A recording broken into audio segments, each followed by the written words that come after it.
I'm Vern Lundquist, along with Frank Lieber and Brad Sham, and the Cowboys favored to win this game and go on and meet either Oakland or Denver in the Super Bowl championship 2 weeks from today.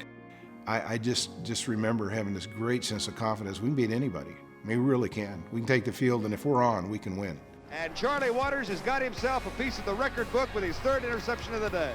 I'll put our defensive team against any defensive team in the history of the NFL. The Cowboys have their second interception of the first quarter.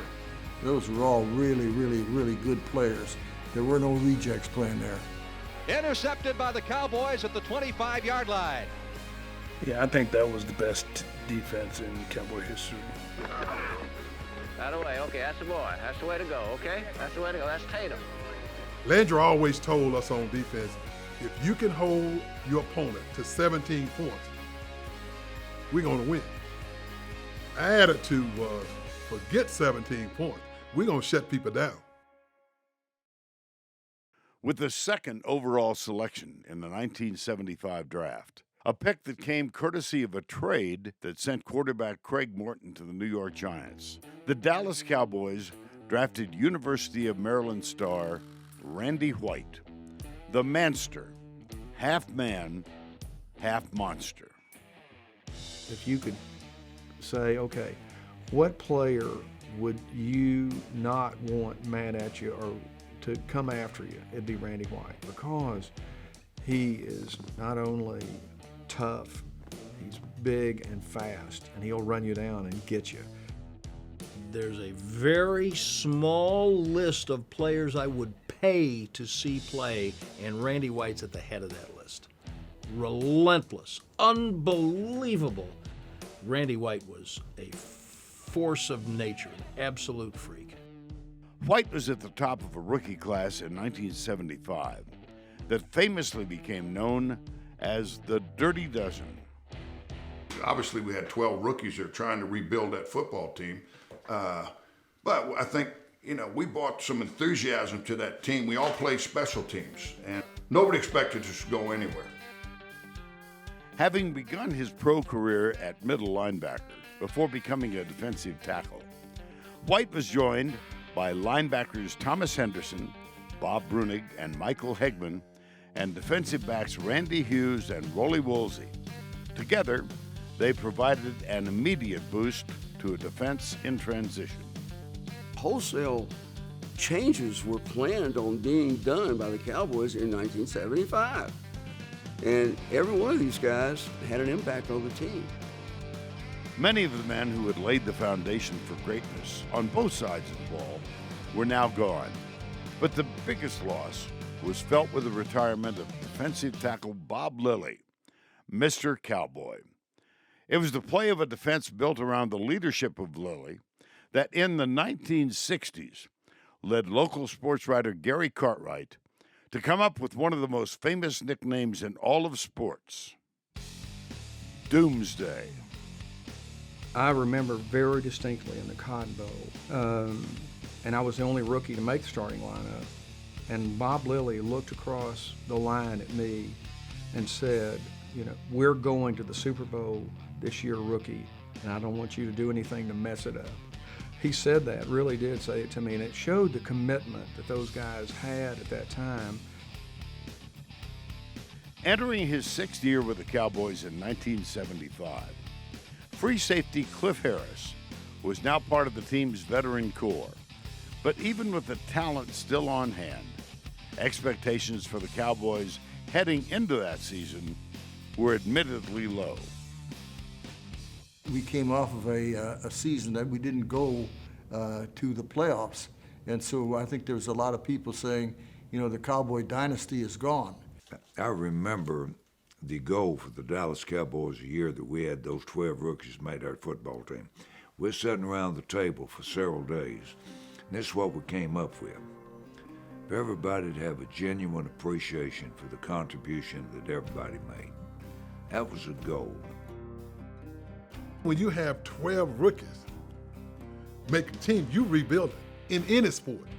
And that's something that I wasn't comfortable with because, again, I was from a winning tradition, used to watching Dallas win, and I'm sitting going, oh man, how long will it take us to to rebuild till we can get where we can get back to that level to compete for championship. As it turned out, it didn't take long at all.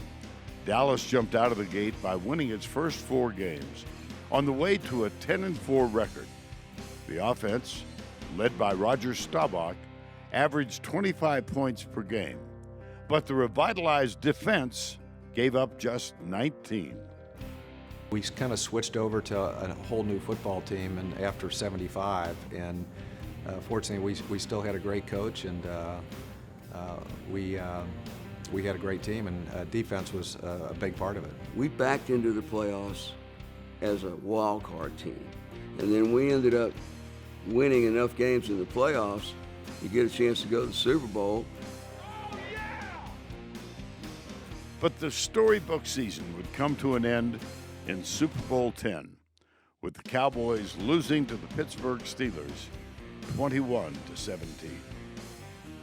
I don't think we really understood the impact of the Super Bowl as rookies, you know, what it really meant and what type of an opportunity that was, even to have a chance to play in that game, to get there. Because that happened then, it gave us internally the feeling that we could do it. One important reason why the Cowboys were able to transition so easily during that 1975 season was because of the vision of one man, head coach Tom Landry and his vaunted flex defense. And the true quarterbacks of the flex were the team's Pro Bowl safeties, Cliff Harris and Charlie Waters. They had grown up learning the ropes with Doomsday I. But by 1975, Waters and Harris were now leaders on the defense that eventually became known as Doomsday II. I thought they brought a lot of energy to the team and to the huddle. And when I was standing there calling the defense and looking at those two guys, and when I got a confirmation from those guys, it was good. And I didn't realize I loved it as much as I did until I made the team and learned about Tom Landry's defense, and then I either had to study or I was going to be gone. It matched perfectly with the way that my brain thought. Coach Landry couldn't have designed a defense that fit me better because it allowed me the flexibility and freedom to make these quarterbacks, that was my main opponent, think I was going to be doing one thing when I was going to be doing another. Of the two, Harris was considered the harder hitter, while Waters earned the reputation of a thinker. In truth, they were more alike than most thought. Them two, just like brothers, you know, just boom, boom, boom at each other. You know, they could agree to disagree. And what made our relationship good, Charlie would see things one way, I'd see things another way. So we had to kind of meet in the middle, you know, that's that iron sharpening iron mentality, I think. And but we did have the common bond of doing the thing that's going to be best for the team and the thing that's going to win. Despite the unexpected success of 1975, the Cowboys fell short the next season in what some players would call the most disappointing year of their careers. Dallas finished 11-3 to capture the NFC East title, but lost 14-12 at home against the Rams in the division playoffs. 76, we were good, and the Rams got lucky. I mean, that was just luck. That probably hurt me more during my 15 years that year than that other year. I think the greatest thing that competitive athletics does for anyone is it teaches him how to meet defeat, not how to meet victory. Because I think that only through defeat is character built. You know, your goal was to get to the Super Bowl. And Coach Landry changed that goal. He says, our goal is to get to the Super Bowl and win. After the disappointment of the 1976 season, there were two very important changes that started the Cowboys down a new path toward greatness. The first came with the 1977 NFL Draft. Help was needed at running back, and so the Cowboys traded up for the second overall pick of the draft. Their eyes were set on a Heisman Trophy winner. Get me Tony Dorsett and I'll win you a championship. I think that's probably what Gill and Coach Landry said to Mr. Schramm or something. Get us a breakaway running back, because we got some guys on defense that are pretty good. Getting Dorsett changed the way the entire game flowed. It allowed the defense to play differently. Hands it off to Dorsett, drives, touchdown! With the offense now bolstered, the second significant change came during training camp. Defensively, with the retirement of Ring of Honor member Leroy Jordan after the 1976 season, there was now a void at middle linebacker. Randy White had been drafted to be the heir apparent, but almost from the beginning, the fit just wasn't quite right. The flex required a lot of different reads, and a lot of things went against your instincts. And I just never did pick it up. I was never comfortable with it. I was always a half a beat off, and when you're a half a beat off, you're always behind. Tom Landry had me and Randy White competing for that strong side job. When they realized Randy wasn't going to be a middle linebacker, he was just strong, just obnoxiously talented and fast, but he couldn't cover tight end. He couldn't cover the fullback. There's things he couldn't do. And Landry came out on the field and he says, Bob, you moved to middle, and Randy, you moved to tackle, and Thomas Henderson, you moved to strong side linebacker. And that was it. There was no discussion. Even our assistant coaches didn't know. Instead of replacing the venerable Leroy Jordan, White was now being asked to replace the legend himself, Bob Lilly.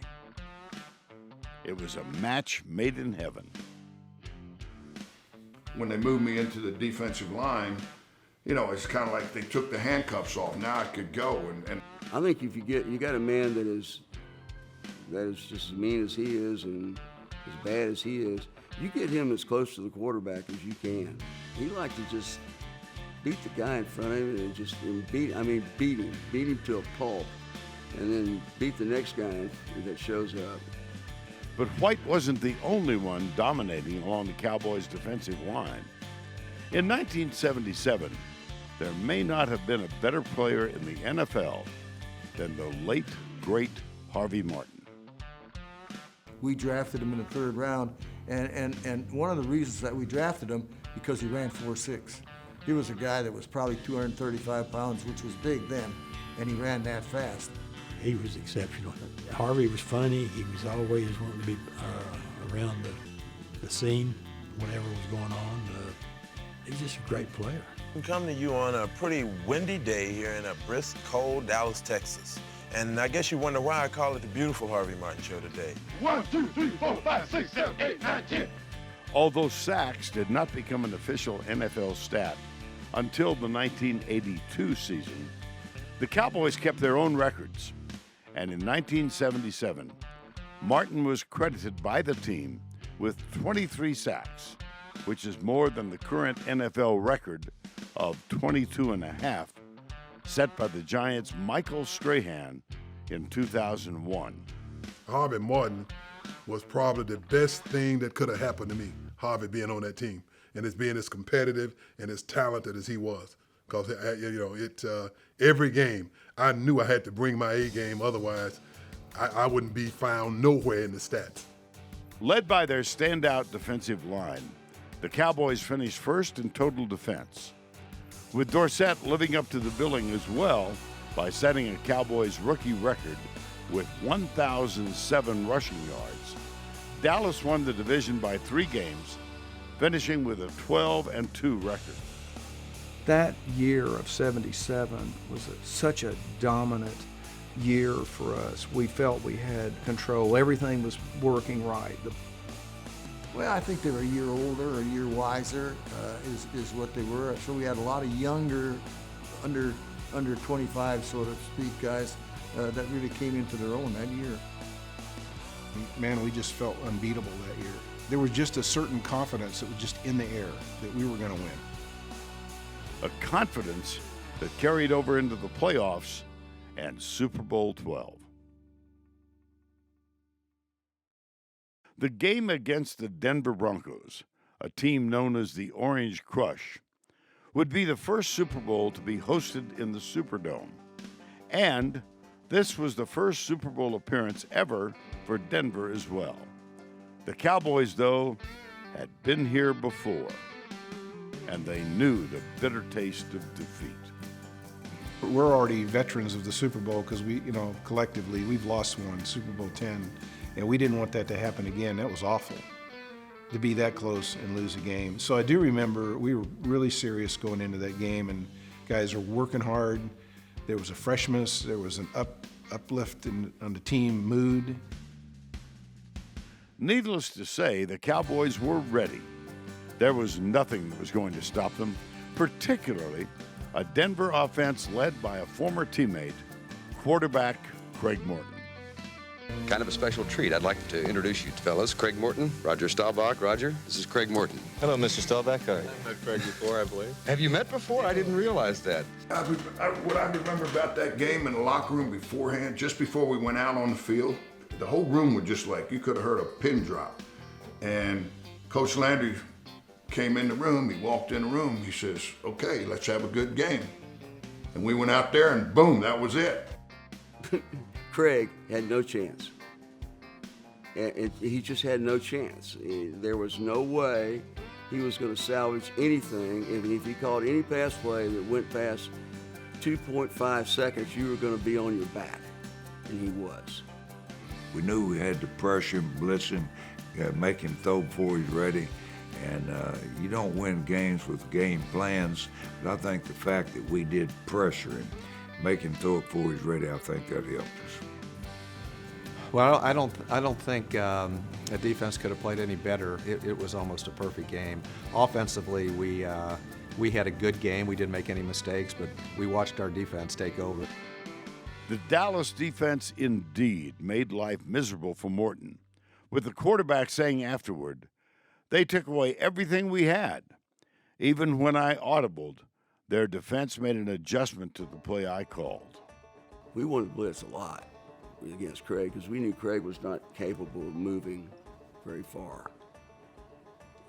And so we were down on the ground, drawing stuff on the ground on artificial turf.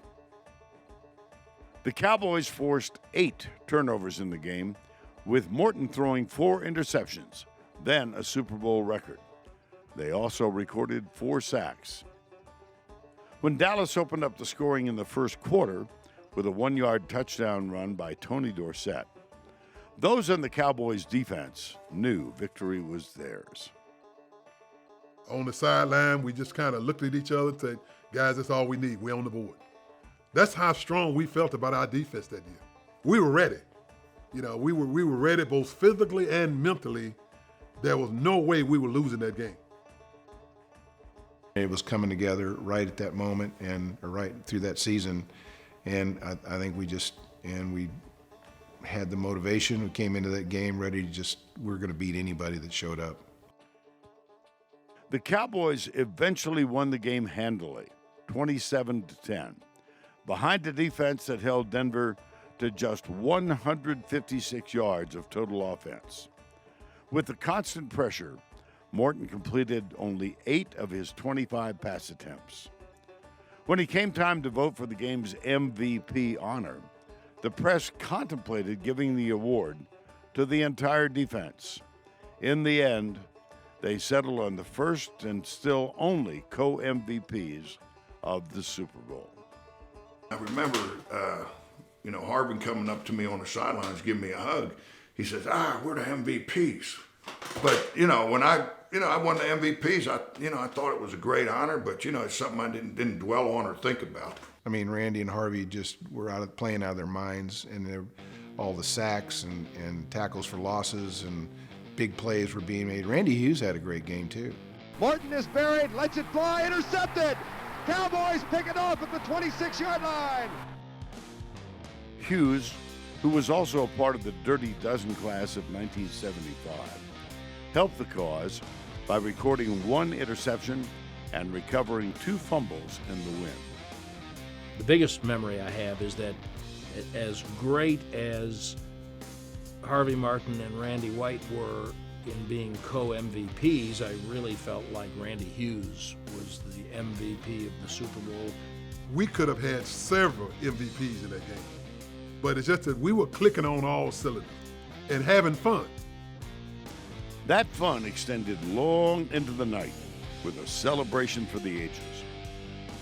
The good times, though, were just beginning. It's funny that they won the first Super Bowl in '71, and even in just 6 years, media coverage changed enough that it made it seem like a bigger deal. And so there was the build-up, and it was crazy. They were the toast of the town, as they well should have been. But there's also a fine line between enjoying the celebrity life and letting it consume you. And unfortunately, for some on the Cowboys in the late 1970s, more and more, that line was becoming blurred. I think that Doomsday II sort of took on its new personality in about that time, because I really felt after Super Bowl XII that we were going to be unbeatable for a long time, because we were young, we got it, we had a lot of talent. Although they were still a season away from being dubbed America's team by NFL Films, the Cowboys' popularity reached a whole new level after their victory in Super Bowl XII, meaning the spoils of success were there to be enjoyed. After all, it was the 1970s. This was Dallas, and these were the Cowboys. Well, anybody that tells you the 70s wasn't fun wasn't there. Yeah, it was exciting. The city was great. Our city was great. Our city embraced us. It was a flashy town. It was a lot of people making money, and as Top Gun, to quote a line out of Top Gun, it was a target-rich environment. You can figure out what that means. Some players, though, like Harvey Martin and D.D. Lewis, later revealed that they had struggled with addictions, but through it all, somehow, still managed to play. I took advantage of it. It was good people, and you worked hard and played hard, and so we enjoyed ourselves, that's for sure. And I'm sure people all over the league did the same thing. A lot of our parties, Landry would even be there, till he left early. He left early, yeah. One Cowboy in particular, however, started a slow spiral downward that not only derailed his own career, but perhaps affected the team as well. Thomas Henderson was probably one of the best athletes that I've ever seen. Thomas he didn't lift weights, he could bench press 300 pounds, he could power clean 300 pounds. He would line up next to Tony Dorsett and run stride for stride with Tony. Thomas, one of the most talented linebackers I ever played with because he was so fast. I've never seen a guy who could turn it on and off like he could. Henderson's move into the starting lineup at strong side linebacker in 1977 was a big reason for the Cowboys' success that year. He could do it all on the field, but wasn't shy about letting you know it either. His nickname, Hollywood, was well earned. I mean, they had a hard time with me. I was nutty, and we were in a meeting with Landry, and Landry would get on us, and one time I was asleep, and he goes, "Wait," I had on sunglasses, I was sleeping, and he says, "Henderson," he says, "What are you doing with sunglasses on?" And I made this famous quote, "Hey coach, when you're cool, the sun is always shining." Thomas was going, he told everybody that we were going to beat them, everybody. and we were going to kill them, and everybody hated us for it. But you know what? It made us better. Perhaps the most notable example of Henderson's trash talking came prior to the Cowboys' second showdown against the Pittsburgh Steelers. We're finna play Super Bowl XIII. I said Bradshaw couldn't spell cat if he spotted him the C and the A, and oh God, you know, the whole team was pissed off. There's a revenge factor because we really wanted to beat Pittsburgh this time because we felt like we could have won the Super Bowl X. I remember when that game was over, we could have won this thing. We were good enough to win the game. We just couldn't quite get to the point where we could get in control. As good as the Cowboys were in 1977, some believe they were even better in 1978. But mistakes made throughout the game eventually cost the team. We beat ourselves in Super Bowl XIII. We didn't lose that game. We gave that game away. You know, I fumbled a kickoff.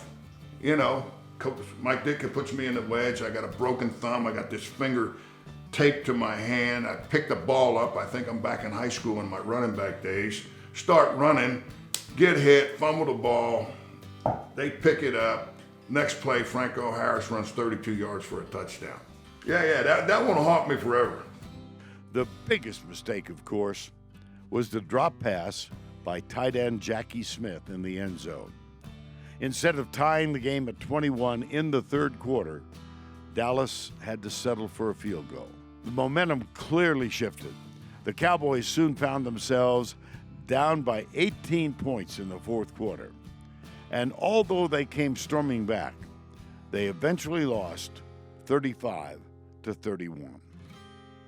I'll tell you what I really remember about that, though. I left the booth with 5 minutes to play so I could be in the locker room to tape the locker room interviews, and Bryant Gumbel and I were in the locker room actually before the players came in, and they put me here and him there and stay out of the way and don't let anybody see you, but this is where you're going to have to be. And I remember Thomas Henderson sitting at his locker, taking his jersey off, wearing his pads, and crying like a baby because the pressure that he had put on himself. You watched him throughout the week after he made the comment about Bradshaw, and retrospectively, again, we know that he's also battling his own drug demons, and so the pressure he put on himself to win that game was inhuman. And then they didn't do it. You know, I wish I could have done more. I played my heart out in Super Bowl XIII. I really played hard. Despite the Cowboys owning a better record in the 1970s, appearing in more playoffs, and the same number of conference championships and Super Bowls, Pittsburgh won 4 titles to Dallas's 2. Which means instead of the Cowboys being labeled the team of the decade from the 1970s, that honor went to the Steelers. For many, the beginning of the end for Doomsday II came in 1979, following 2 straight trips to the Super Bowl. That's when the cracks first started to surface. That's when the walls began to shake. 78, they go back to the Super Bowl, and arguably they're as good or better than the Steelers, and these 4 or 5 things happen, they don't win the game. Well, we'll just keep going. So you can't see any great deterioration. And again, with years of perspective, we know there was some, but no, you couldn't see it coming then. I couldn't. Although the retirement of starting defensive tackle Jethro Pugh, who had spent 14 seasons with the team, was expected, what wasn't expected was the decision of Ed Too Tall Jones to also step away from the game in order to pursue his first love, boxing. I knew if I hadn't done it then that I'd be one of those guys who were in a position to do what he wanted to do, yet when he's 40, never had experienced it and got to live with that for the rest of his life.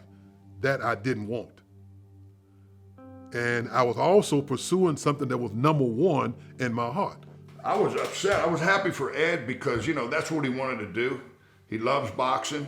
He wanted to go into boxing, and I take my hat off to him for having a vision and a dream and just taking off and doing it. Ed was a heck of a player, and when we lost him, we lost a big part of our defense. With Charlie Waters also missing the entire season due to a knee injury, the Cowboys slipped to 8th in the league in total defense. And it all starts with the defensive line. It does. As strange as it sounds, Cliff and I would have been nothing. Well, maybe not nothing, but I don't think we would have been quite as good if we didn't have that pressure on the quarterback. Even more concerning for the Cowboys during that 1979 season was the ongoing situation with Thomas Henderson, whose relationship with head coach Tom Landry was only getting worse due to Hollywood's continued battles with drug addiction.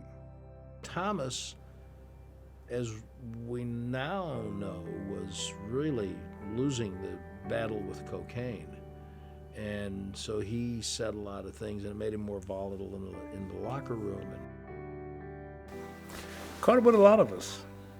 I mean, some known, some unknown. The final straw came during a game at the Redskins on November 18th, 1979. With the Cowboys getting trounced, Henderson was caught smiling and laughing for the TV cameras while waving a towel that featured a Cowboys logo. Although he was attempting to promote the towel as a favor to teammate Preston Pearson, who was selling them, the coaching staff was not amused.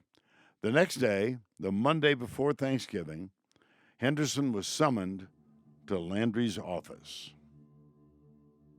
Trust me, the meeting could have went way different. But I had taken a couple of hits of cocaine on the way up this morning to wake up. My morning coffee was cocaine at the time, and so we had it out, and I expressed my feelings about him and how unfair he'd been to me that year, that I'd been sick, and I used some bad language to him.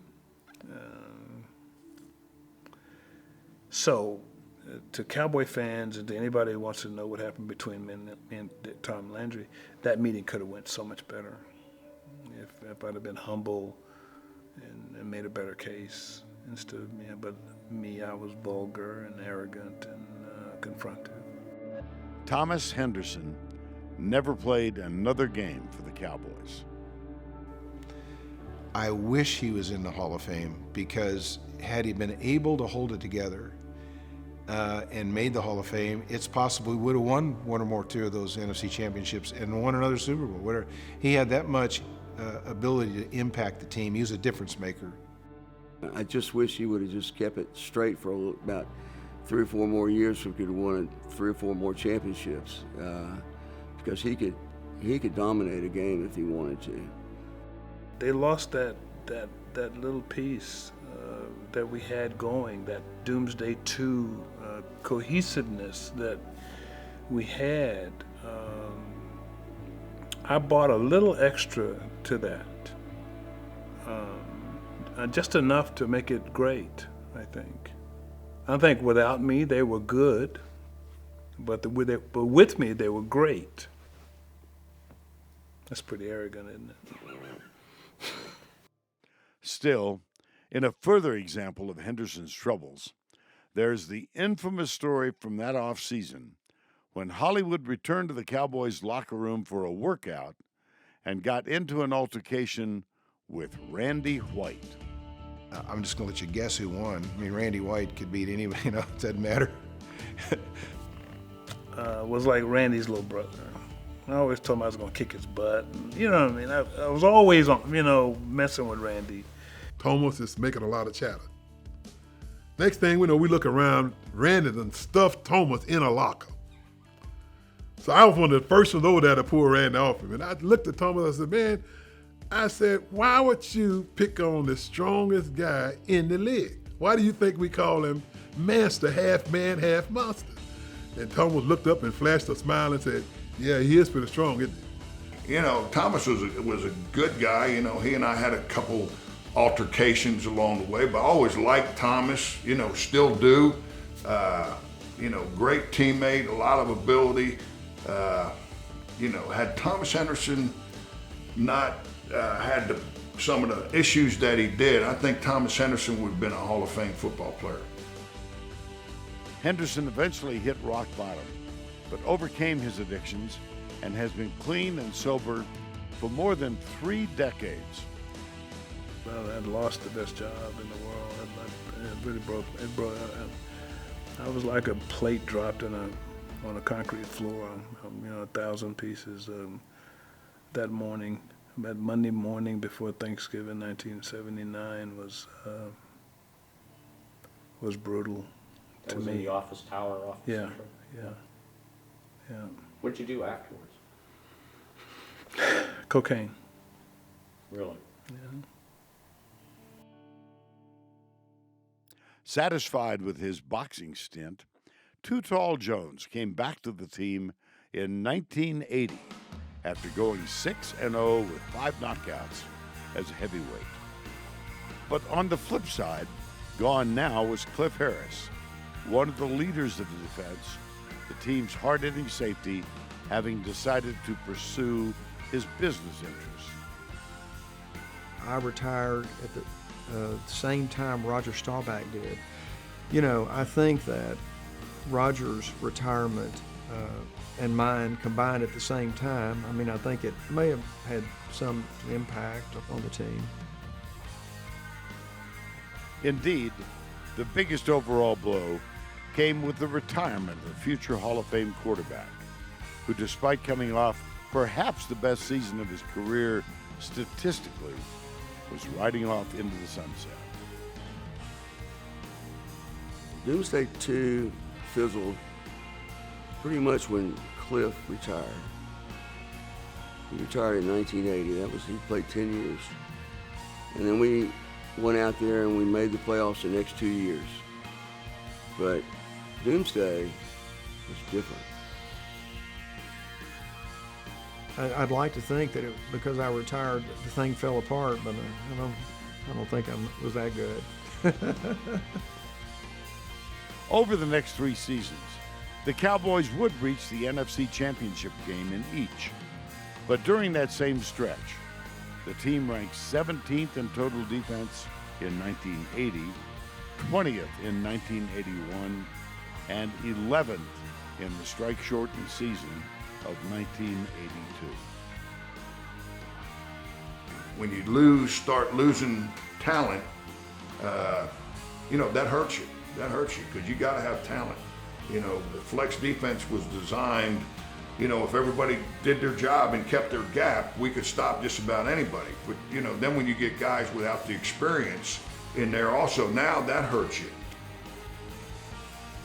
One by one, the players who made up Doomsday II retired. Charlie Waters after the 1981 season, Harvey Martin in 1983, Randy White in 1988, and the last of a generation, Too Tall Jones in 1989.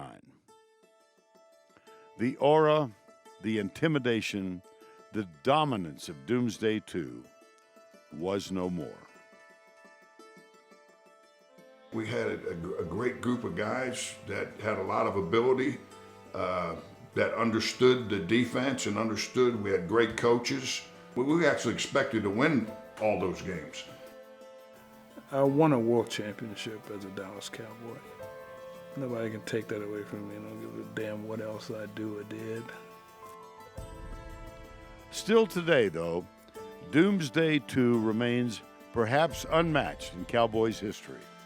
In an era of fast times and high fun, the Cowboys ruled the city of Dallas in the late 1970s with their play on the field and their larger-than-life personalities off of it.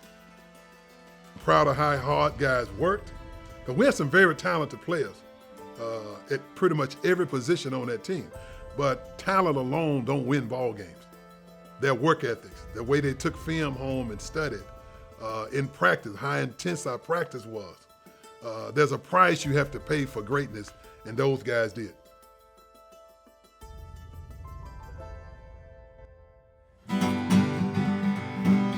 I've just seen her face, I can't forget the time or place when we just met. She's just the girl for me, and I want all the world to see we've met. Na na na na na na. Had it been another day, I might have looked the other way, and I would never been aware. But as it is, I'll dream of her tonight. Na na na na na na. And falling, yes I am falling, and she keeps calling me back again. Oh, and falling, yes I am falling, and she keeps calling me back again. There you go. Do you remember that song?